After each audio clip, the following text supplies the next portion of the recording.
Good morning everyone, welcome to mini blog. I hope সবাই ভালো আছো, সুস্থ আছো।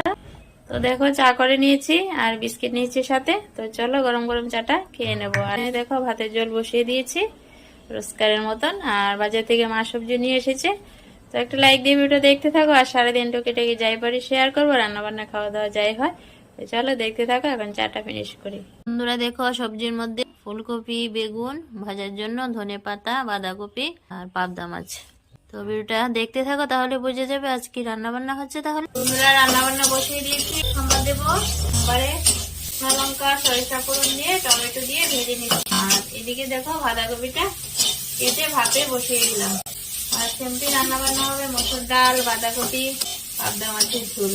এই তো ডালটা হয়ে গেছে, ধনেপাতা দিয়ে জাস্ট নাড়াচাড়া দিয়ে নামিয়ে নেব। আর বাঁধাকপিটা ভাবানো হয়ে গেছে, সম্বাদ দিয়ে দেবো। এই তো বাঁধাকপি সম্বাদ দিয়ে দিলাম, আলুগুলি দিয়ে, গরম মশলা গুঁড়ি দিয়ে নাড়াচাড়া দিয়ে নামিয়ে নেবো। Bye bye.